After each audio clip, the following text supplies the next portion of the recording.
السلام عليكم ورحمة الله.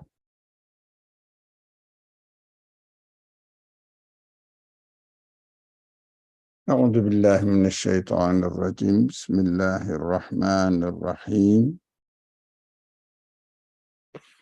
الحمد لله رب العالمين الرحمن الرحيم مالك يوم الدين إياك نعبد وإياك نستعين اهدنا الصراط المستقيم صراط الذين أنعمت عليهم غير المغضوب عليهم ولا الضالين آمين آمين. Inshallah, we will continue studying the section Araf. So we studied up to 129 verse, and 129 starts with قالوا أوذينا من قبل أن تأتينا ومن بعد ما جئتنا. The children of Israel said, we were harmed before you come to us, and even after you came to us.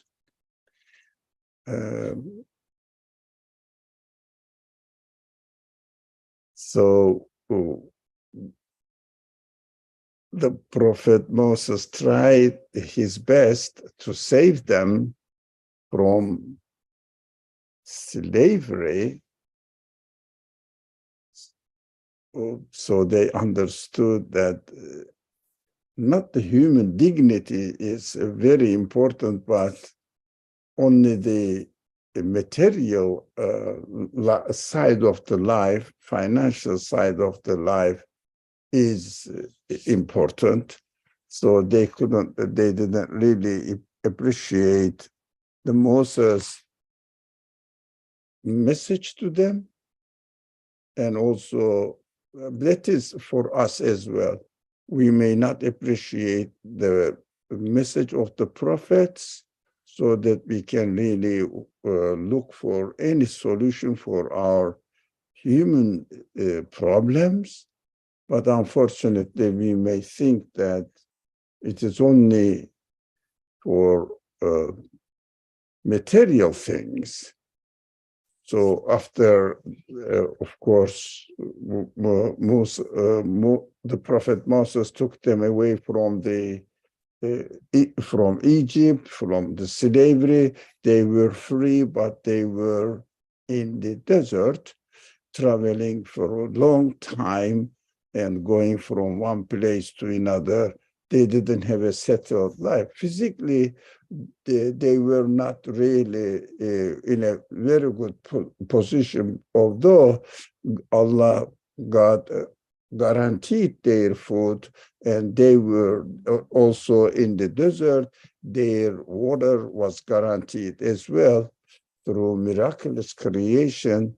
Still, they did not really see the benefit of the message and all these God's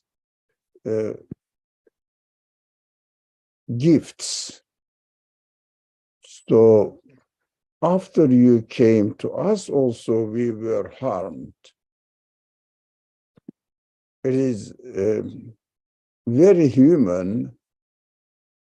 We may be carried away with our, how do you say, the feelings which require immediate satisfaction. Immediate satisfaction means, I want this now, rather than what the prophetic message brings to us, an eternal satisfaction, infinite satisfaction, the freedom of body, this life, as well as the freedom of our spiritual life. Unfortunately, we also may not appreciate the value of the prophetic message. Now,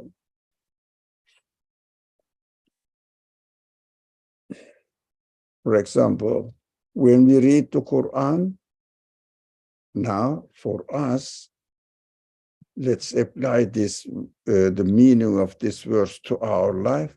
When we read the Quran, we see, oh, the Quran says the inheritance law seems to be unjust for lady. So also Quran asks us to do something in this world, give zakat to some from our properties to poor people, needy people, whatever, the disabled people.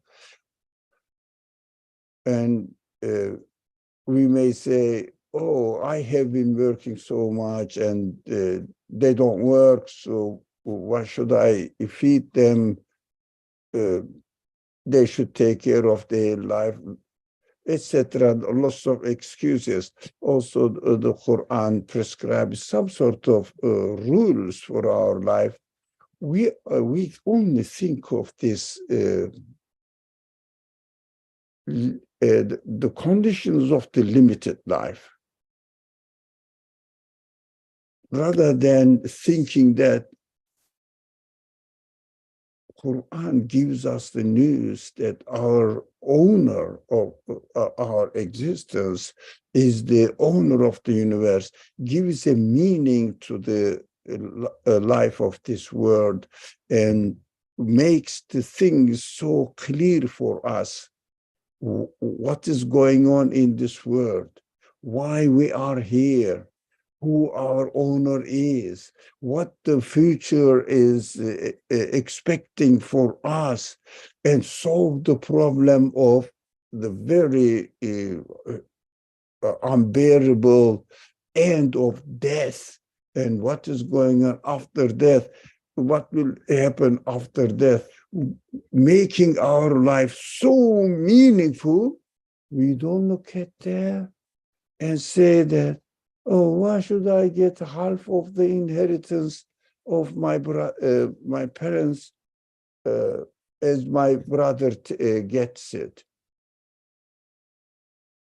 Without thinking that what this message brings to us, we just lose our understanding only in material sense. Of course, if we don't see the immaterial side of it, spiritual side of it, other wisdoms in it, and we will sell out our infinite freedom for the benefit of a handful of food or property here, which is transient. I'm not saying that the inheritance law deprives women, but it has to be understood within its own context. In an Islamic administrative body, and the believers among themselves have the responsibilities, family affairs are taken care of, financial responsibilities are taken care of by men, not by women, and women may have their own property with no responsibility towards the family life. So this adjustment is based on perfect justice, but we may just see it in a very blinded way, seeing that, no, this is not just because I'm getting half of my brother. But you don't see the other conditions of life. Even so, I really believe that really any kind of Sharia rules are so justifiable, so meaningful, but men beats up women as they want, as a freely, with no reason. And what does really beating up mean? We have no idea. Just looking at the literal translation of the verse in an English book, which is called the Qur'an, the meaning of Qur'an or something, This is just a literal translation of the verse. You don't know exactly, you don't study the context of it and see this whole vision of the Quranic life, Quranic social life, Quranic Sharia structure altogether. Just see one thing, because some people with bad intention pinpoint this alone, takes it out of context and presents to you, you know what, in Quran, they don't say Quran, they say Quran. In Quran, it says husbands can beat up their wives. In which conditions? As if they are so free to do that.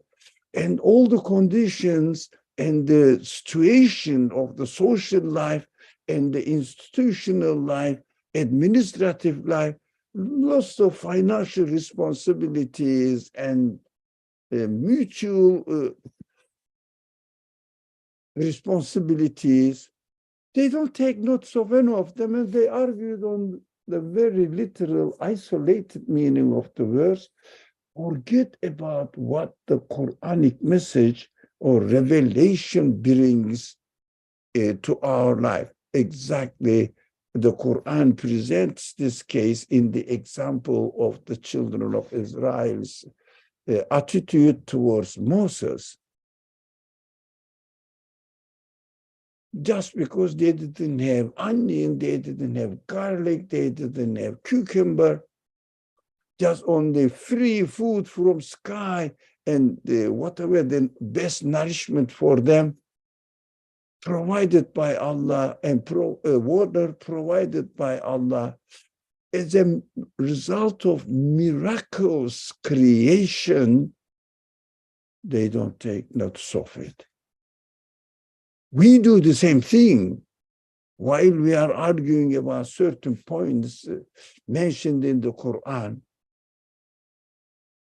Why, for example, the Quran says, you are the candidate of the eternal, perfect life in paradise. Just be mindful of your Creator. Be grateful to Him. And have establish a relationship between yourself and Him. That is what's required in order to be a candidate for the best eternal happy life. We don't see that, and we don't see the benefit of it. And in this world, this is eternal life. Also, while we are experiencing our life here in this world, I have a meaningful life. I know what I am going to do. I know my responsibilities are very simple. Be thankful. Don't worship anything else. It means don't devote your life to anything else but to your Creator. Total, complete freedom from worshiping, from feeling slavery towards anything temporary and created like yourself. Honoring human beings. We forget about this. This example is presented to us in the example of the children of Israel towards Moses, their prophet. So let me continue the reading the verse. So let me see. Yep.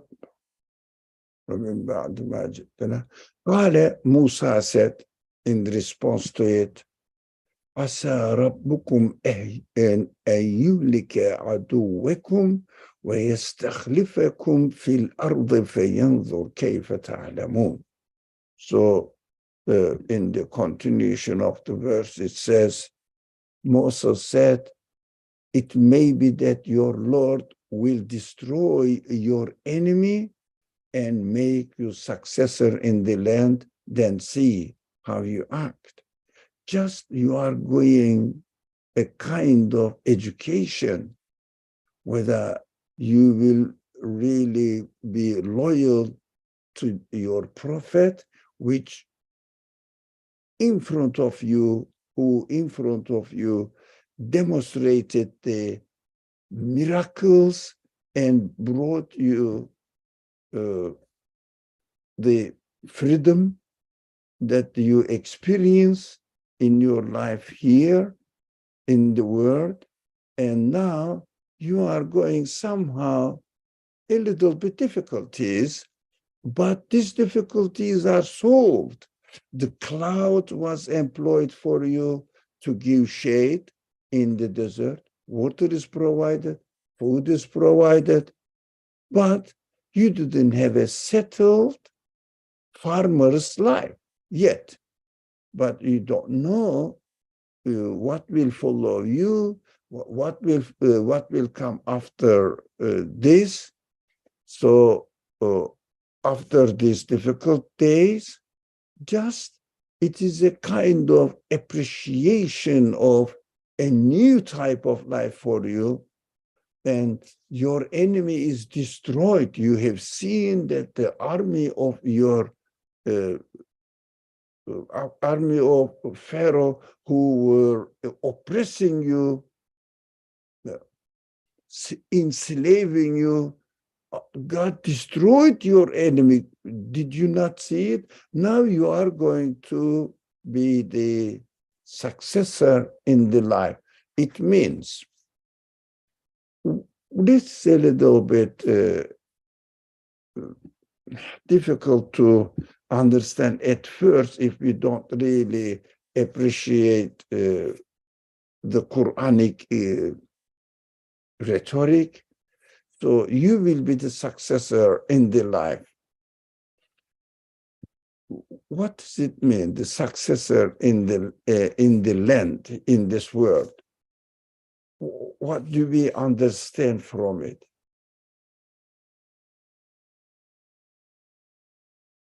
Any idea? What is being a successor in the land? ويستخلفكم في الأرض فينظر كيف تعلمون. So, no idea? Is it similar to like being the caliph as representatives of the message?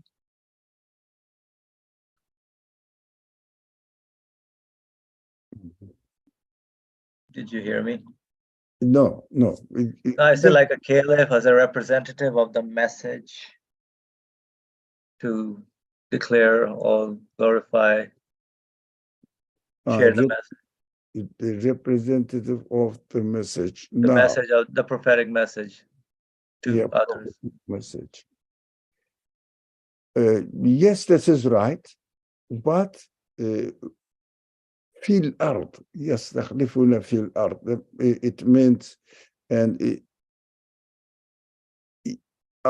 God makes you successors in the land.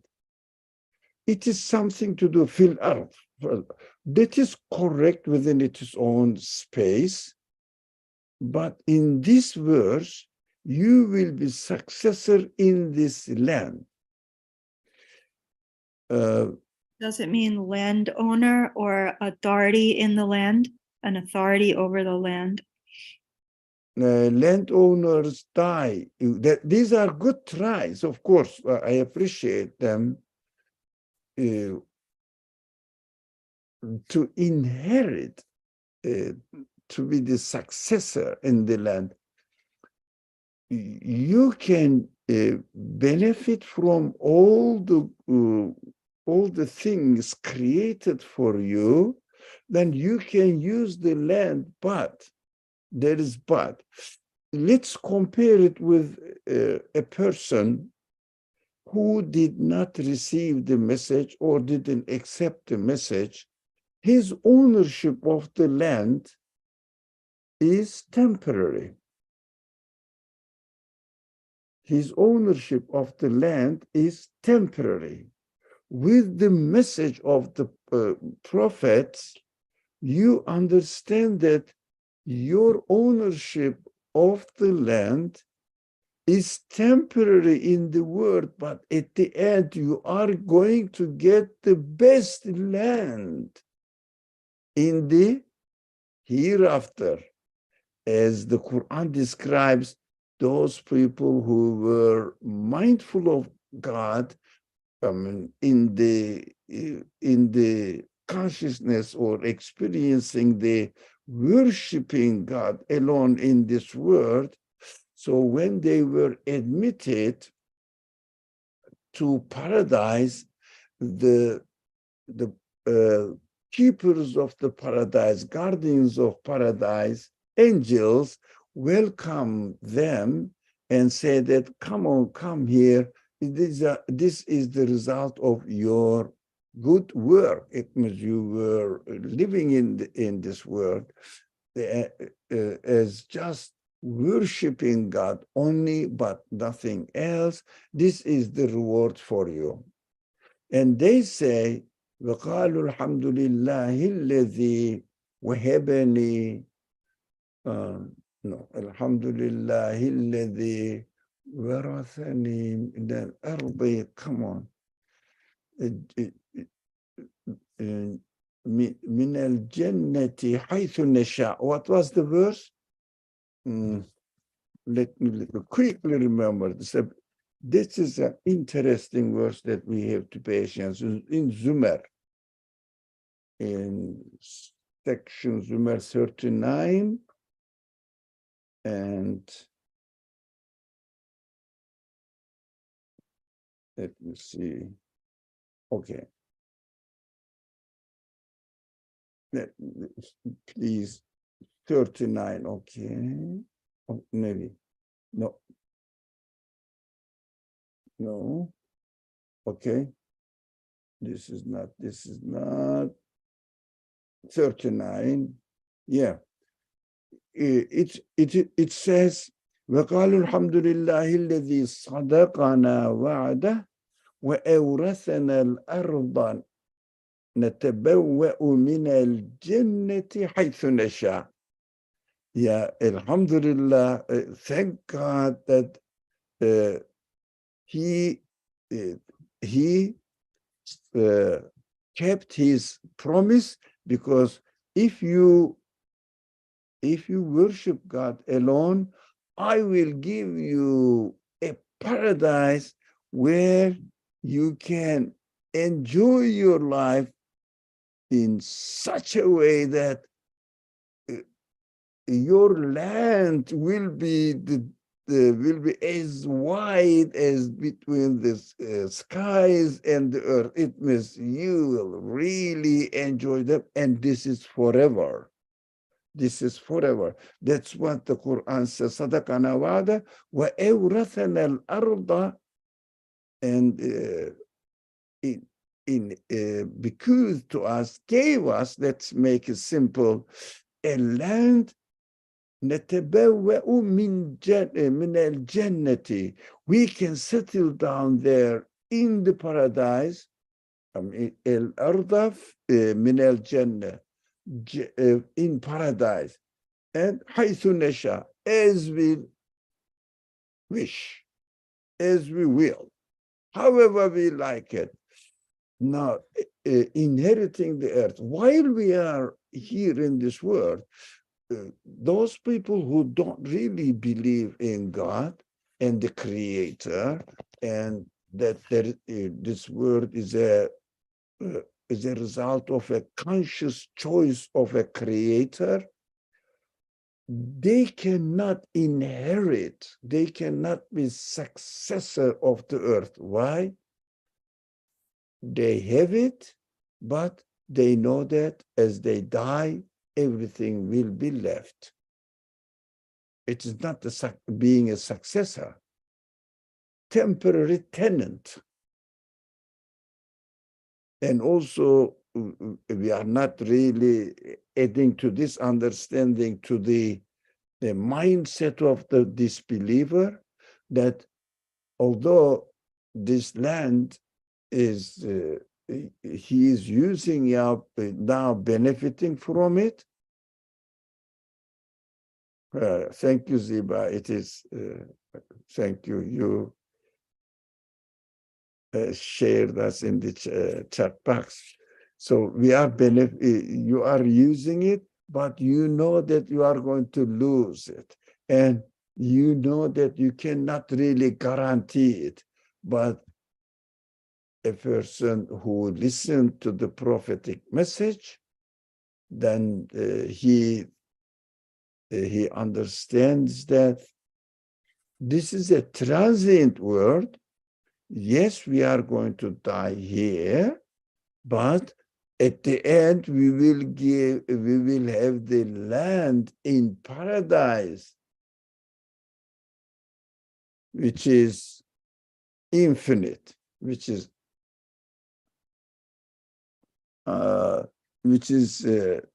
eternal, infinite.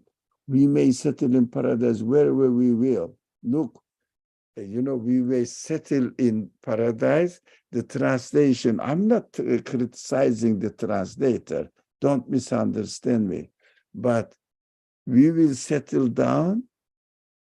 But the word art, exactly the same word here.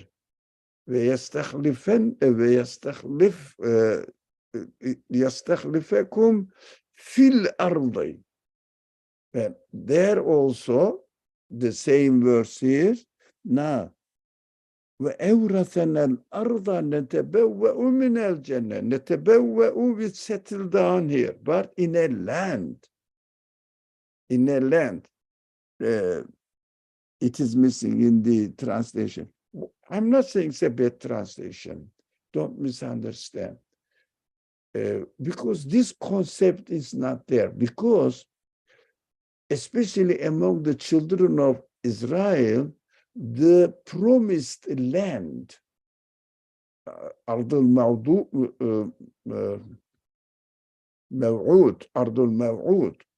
the promised land is an obsession.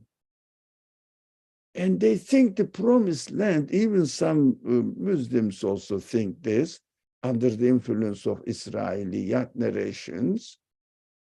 Okay, I mean, everybody is free to understand in a way they understand. In a sense, it is correct. Physically, they were in Palestine. At the end, Palestine were the land of the Jewish people settled down. But the prophetic message doesn't promise any piece of earth in this world. Promised land is, as the Zumar, the verse we studied, in paradise. It means the paradise is the promised land for the believers. But while we are living in this world, we will stay in a piece of land, but a temporary place. It can't be the promised land. Promised land, وَأَوْرَثَنَا الْأَرْضَ, no, الحمد لله الذي صدقنا وعده. وعده. Wa'ad is mas أرض الموعود. The same word. Same word. Promised land. And the believers in the hereafter will say, describe it in the Qur'an, thank God who kept his word of earth, where نتبوأ من الجنة. That is what we have to bear in mind here. وأورثنا الأرض نتبوأ من الجنة. Now the أرض الموعود is an earth, a place in paradise which is eternal in paradise. So this is promised land. Now people think Palestine is the promised land. Why? This mentality, making it the promise of the prophets limited to this earth. That is why they were saying that after you saved us or took us from, because they don't see it as a savior, apparently, from the slavery from Egypt, now they are in desert. So they think that they are still enslaved there after the message, the prophet Moses saved them. Why? Because they didn't have a settled life where they cultivate like they used to do in Egypt, but they used to do in Egypt, they used to work in the field for others. They were slaves. They couldn't get out of this habit. They didn't appreciate the message and freedom, and also being only the worshipper of Allah, not human beings. They worked on the land and the production went to the Lord, other people. But the message of the prophet promises them a land that they enjoy it. They enjoy it eternally in paradise. That is what I understood from it. Inshallah, you have to share your ideas so we will really benefit from each other. Of course, everybody's idea is welcomed. One aspect for inheriting the message, yes, but the content of the message, as far as this context of the verse is concerned, is related to earth in paradise through belief in God, inshallah. So I will move on to verse 130. لَقَدْ أَخَذْنَا آلَ فِرْعَوْنَ بِالسِّنِينَ وَنَقْصٍ مِّنَ الثَّمَرَاتِ لَعَلَّهُمْ يَذَّكَّرُونَ. Now, indeed, we afflicted Pharaoh's people with famine and shortage of crops, so they might be mindful. Now, why does God give some sort of, as we call it, quote unquote, calamities? Why does Allah create calamities? Any idea? For education, just like it said in the previous verse, they'll see how you act to train us. So what did you say at the beginning? What did you say at the I said, like beginning? the previous verse concluded, to see how you act as successors. Basically, it's like an education, a training. If I recognize who the source behind it is. I'm sorry, there's some background noise. So as an education and training, To recognize who is the source behind all what I'm getting. Who's the real source of bounties I get, the gifts I'm receiving. So from time to time, he takes it away and then, look, you don't really own it. To show us physically by creating that they take it, he takes it away. Yeah, he takes it away so that I say, oh, look, I couldn't keep it. Right? Did you mean this? Yep, that's what I meant. Yeah. Yeah. Thank you. Excellent. What else? Anyone else? Please try. It seems like it also contradicts the pharaonic message, because Pharaoh represents someone pretending to be God or having divine qualities.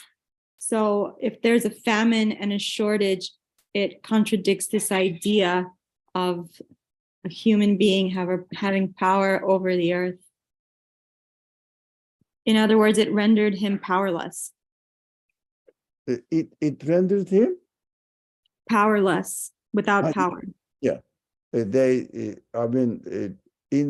creating the calamities, God lets the people know that you cannot do anything.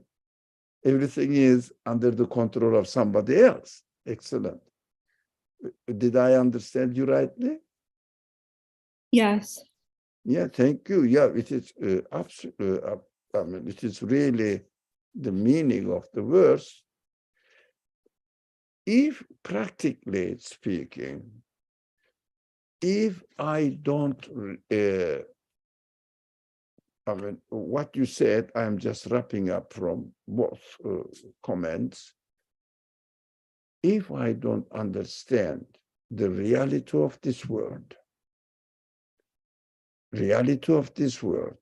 yeah, I theoretically know that at the end I will die and everything will be left behind. Theoretically know it. But practically, by looking at my own life, I understand practically I am engaging with this world as if I'm not going to die, as if I'm not going to lose whatever the properties I had. When I have anything, whatever it is, I don't want to name it, anything, we can put anything there. When I have it, I said, oh, that's what I wanted, and I have it. Theoretically, if someone asks me, Ali, are you going to die one day? I say, oh, yeah, really, I will. Everybody dies, doesn't he? Don't they? Oh, yes, okay. But while I am engaging in this world, I think it never comes to our mind, or my mind at least, you can speak for yourself. It never comes to my mind that, okay, I got this smartphone, all right, and that's what I wanted, and I have it. I don't think that, yes, I have it, but I'll never forget, the life is transient. This is just a transient thing. Don't lose your feelings in it, because your feelings are created for eternal happiness, eternal smartphone, perfect eternal smartphone. This is just a temporary thing. Practically, I don't remember it. Even theoretically, I might have been aware of it theoretically, but practically, I don't practice it. So, as a result of the mercy of the Creator, and as you explained, the best way of teaching me, educating me in this way, from time to time, before I die, God creates some sort of calamities, any kind of calamities. For example, here is famine is created, shortage of crops are created to remind us physically, as a result of mercy of God, that we are expected to realize, to understand that, look, I cannot guarantee, for example, the same land, same conditions, but something happens unexpectedly and the corpse are not as much as we used to have. And suddenly an epidemic happens, famine happens, and unexpectedly people are heavily affected by it. These are just interference to shake us up and look, in your physical relationship with the world, you don't keep the relationship between you and your God, that this world is just a training, education place. So you have to educate yourself, prepare yourself for the eternal life. But of course, we really need the reminder from time to time, because physically we don't apply it. I think that is what how I understand this kind of calamities created here and there, occasionally, not generally, occasionally. Our friend Ziba or Zeba, however it is pronounced, says, we start taking the blessings for granted and become heedless. Exactly, correct. That's what I do. Absence of the blessings make us realize I don't own it. Exactly. Thank you very much. That is what we needed. But my addition to what you said is, not only Ziba, all the friends said, is very clear. Although theoretically I know it, but practically I fail to put into my practical life. And that is why Allah, as a result of my Creator, as a result of His mercy, He reminds me by creating occasional, we shouldn't forget that, calamities. Right.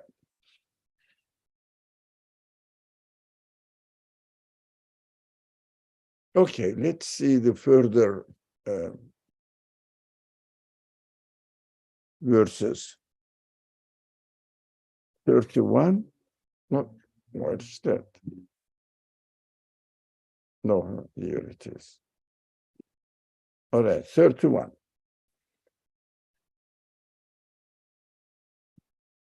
وإذا جاءتهم الحسنة قالوا لنا هذه. This is exactly, I found myself here. وإن تصبهم سيئة يتطيروا بموسى ومن معه. Exactly. You know, in times of, I find myself here. In times of prosperity, the Pharaoh's people said, this is what we deserve, what we worked or we followed Moses, that is why they are all given to us. But in adversity, when something may not happen as I want, according to my own habit, expectations, they blamed it on Moses and those with him. Now, I don't really blame. In my case, I'm thinking of it. You will share your feelings. I don't really blame the Prophet Muhammad and those people who followed religion directly. I don't really blame them. I don't know whether if there is a calamity or something goes against my expectations, that is important. My expectations, if goes against my expectations, I don't believe. I don't know whether you believe. I don't think anyone says because of Muhammad and his followers, we are in this position. But what I do, I think this is very important. What I do, I may blame what the prophets brought to me, that God is merciful, God takes care of me, he is my Lord. Which kind of mercy is it? How does he care of me? Because I find myself in trouble. Then, although I don't blame the prophet, but I blame his message and contradict my understanding, contradicts the prophetic message and criticize the prophet. This is how it happens in my life. Would you like to share your understanding here? Please, I would love it, because that is what my understanding, but I don't know. This is exactly the best one, because there are this kind of interpretations really vary a lot. If you like to share. I wanted to ask, what do you mean by blame the message? Yeah, criticize the message. Now, when everything goes okay, I say nothing about belief in God, about belief in the mercy of God, wisdom of God, and I don't blame the message of the prophets.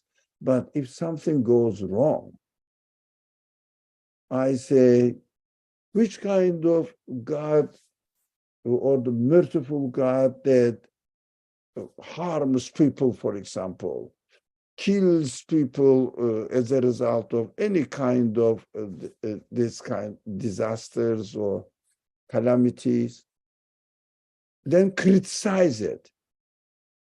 That is how nowadays the blame of the prophets are going on. Is it clear or not? Yes, thank you. So does it make sense? Yes, to me. In our case, because children of Israel and their treatment of the prophet Moses is their problem, but God tells me this, of course, in expectation that I should apply it to my life. That's why God tells me this. Otherwise, I'm not a history majoring here by studying the Quran. What happened there?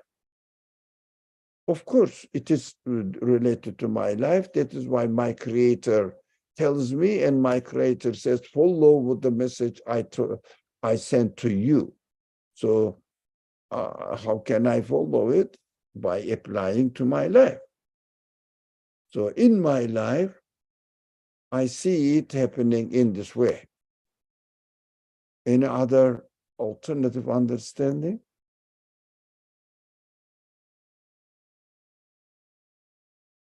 So when something goes, something happens good, I say, yeah, I studied a lot, I worked a lot I tried my best, and as a result, I got this one.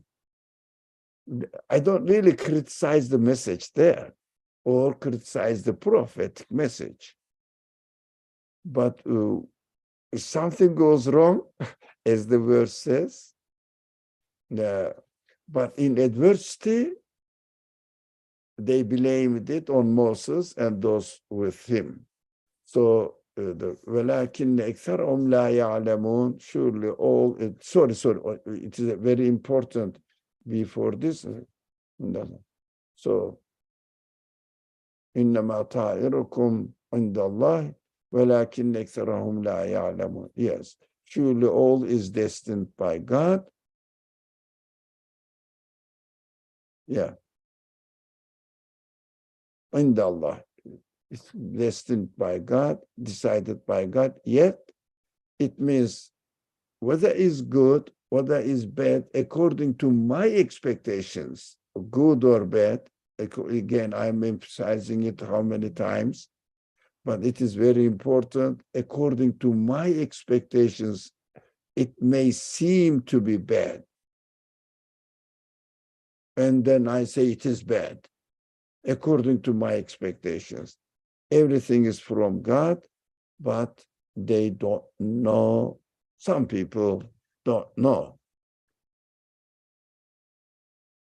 Afshan wrote something, let me read it, very appropriate to our life today.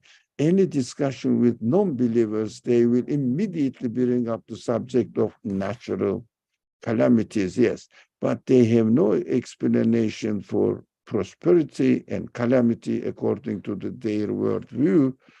Yeah, they say accidental happening.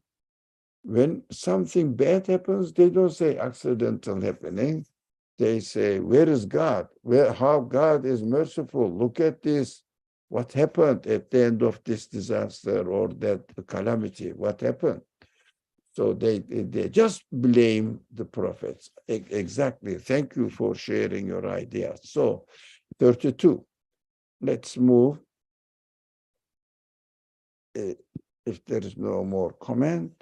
Bismillah. وقالوا مهما تأتنا به من آية لتسحرنا بها فما نحن لك بمؤمنين.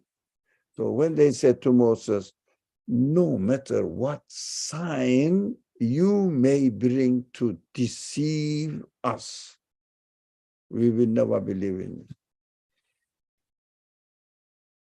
Now, they see the sign now, sign, miracles, or clear explanations in the reality of existence, reality of life, in the message that the prophets share with us.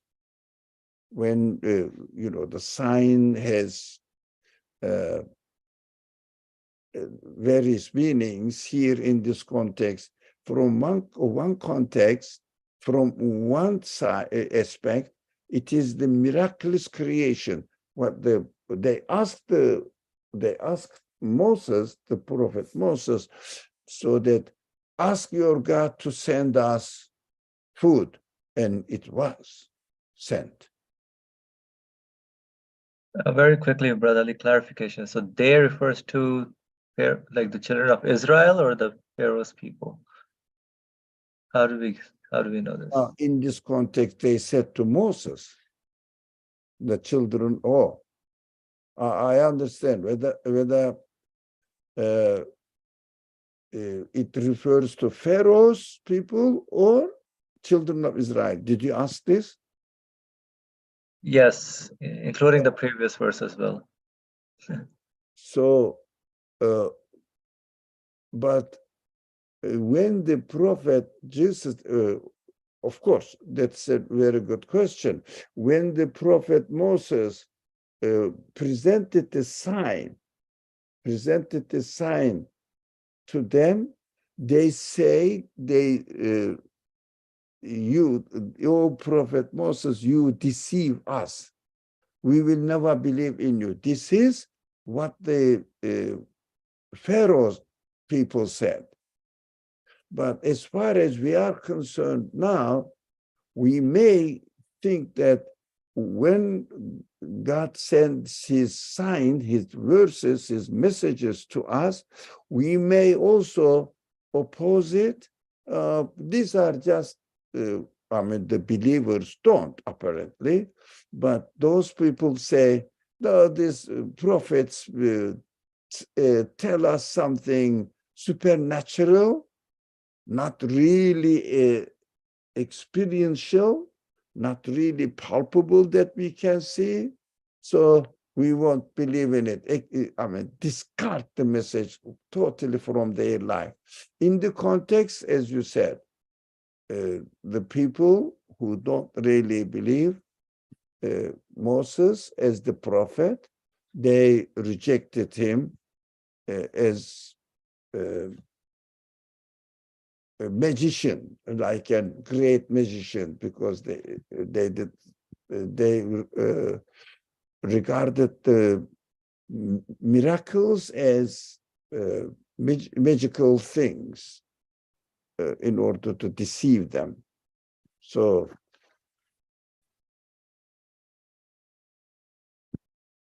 Any, is it clear now?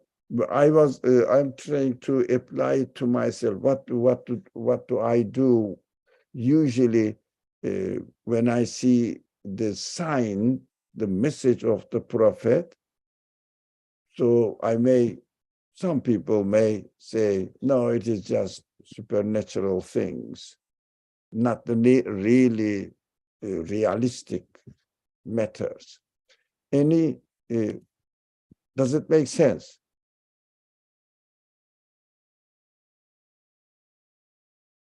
Yes, it does. Thank you.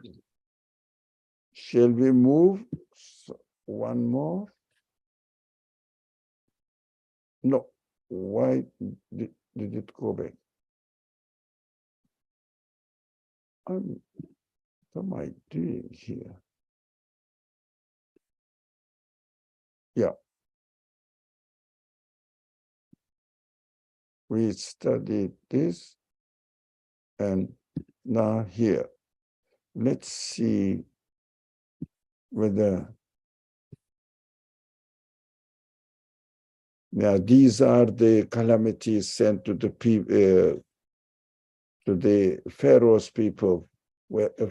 فأرسلنا عليهم الطوفان والجراد والقمال والضفادع والدم آيات مفصلات فاستكبروا وكانوا قوما مجرمين.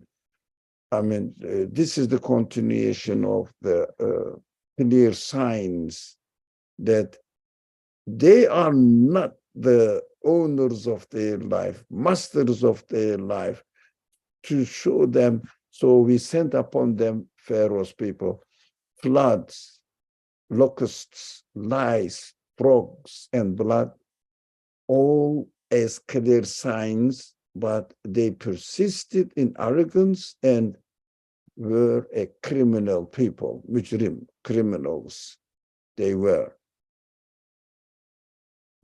So again, ولما وقع عليهم الرجس قالوا يا موسى عد لنا ربك بما عهد عندك لئن كشفت عنا الرجس لنؤمنن لك ولنرسلن معك بني إسرائيل. Now it is the verse 134 is more important actually. All the calamities are signs. That is important. Yeah, I think it is understandable. Why is it important? So, why is that?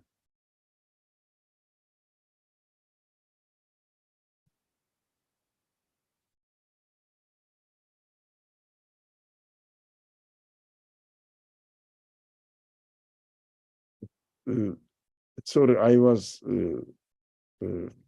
concentrating on something else. Now, these are signs, but we don't see that they are signs. Usually, we interpret the calamities, anything as it is mentioned here, disasters, that we call them disasters. We don't see them as signs, but we see them as warners, warning. What is the difference between seeing the calamities as signs or warnings? Of course, these two words, inzar and ayat, are both used in the Quran. But let's understand in this particular verse that we are studying now, it says signs, ayat mubin, clear signs. Why does it say signs rather than warning? An idea?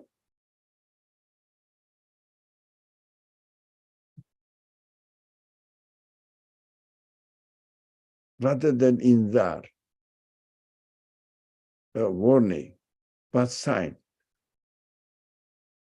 To convince them to believe first.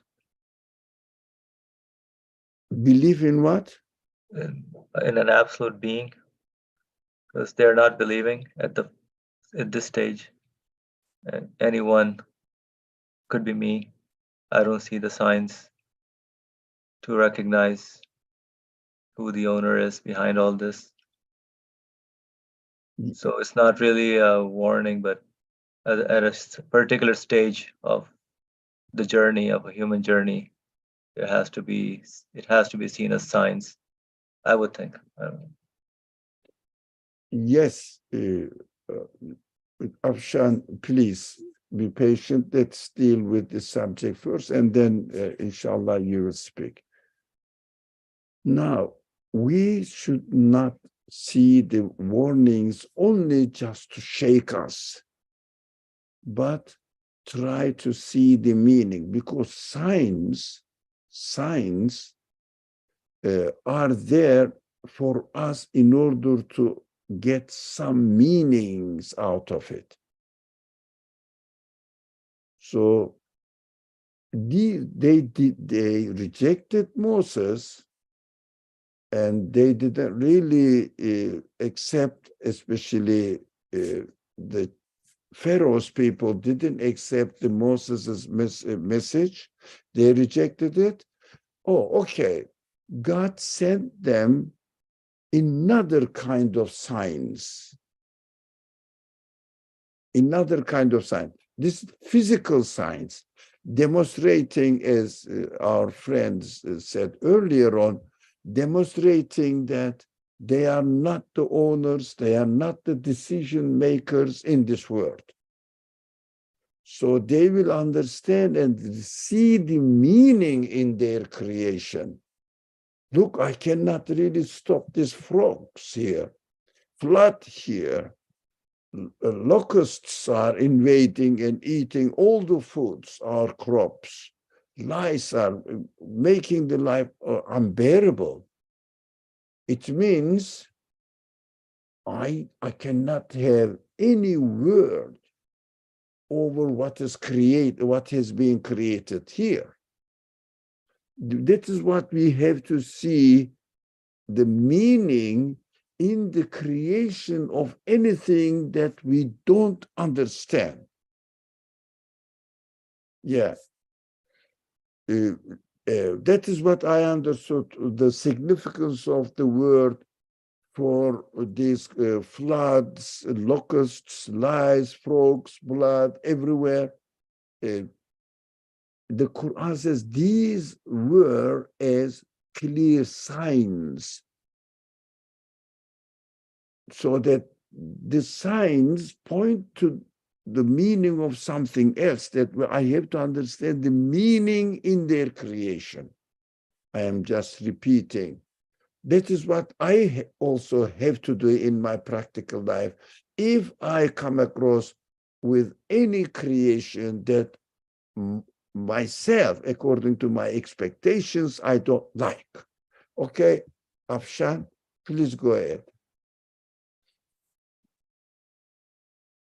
Doctor, what is referred to by blood? Does it mean like a bloodshed? Why blood?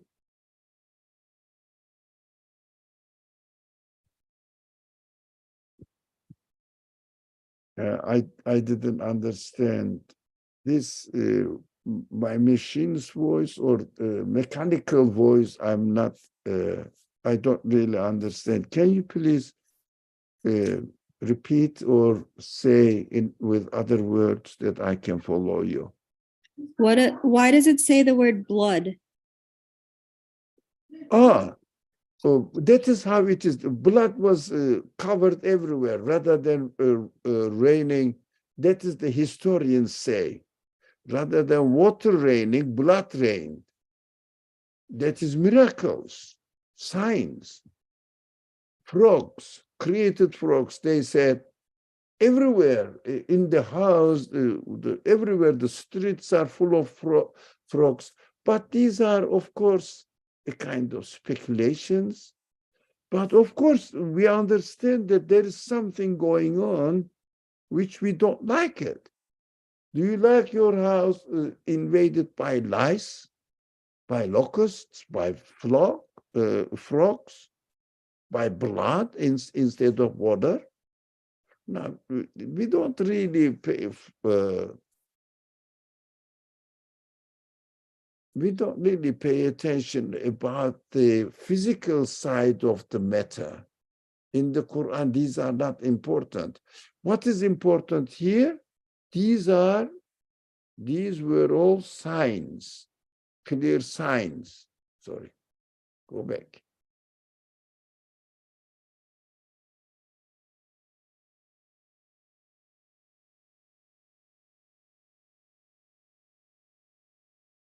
This is what we have to say. Whatever they were, doesn't matter blood or what the nature of blood is, frog is, signs, they are signs that we don't like it. And they didn't really stop their being arrogance, and they were criminals. It means they didn't really read the signs. So lastly, inshallah, verse 134. Woof, come on.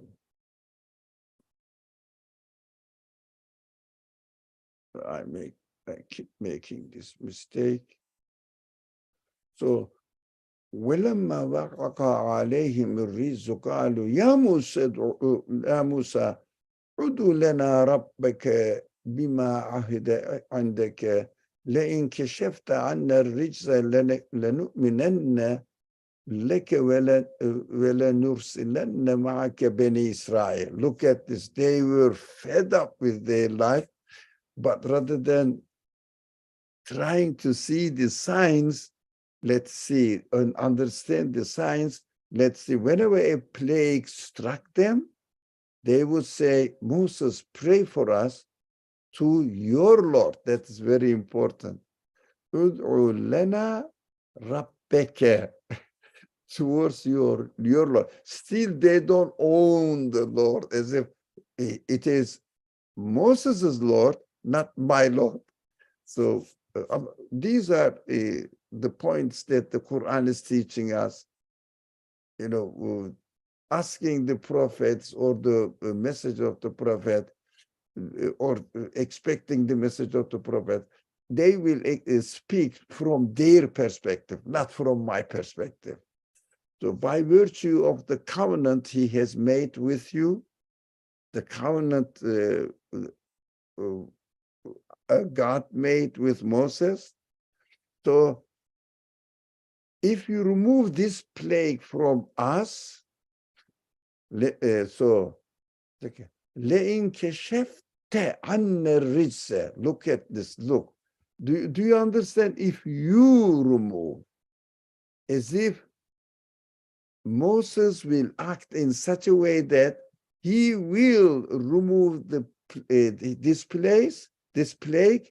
Of course, he will ask God, but he will be the cause of removal of the plague from us. We will truly worship, truly believe in you, and we let the children of Israel go with you. It means we will free it. But because of these calamities, as soon as the calamity is lifted, they will definitely will not keep their promise to the prophet. So the next one is, let's see what it says. So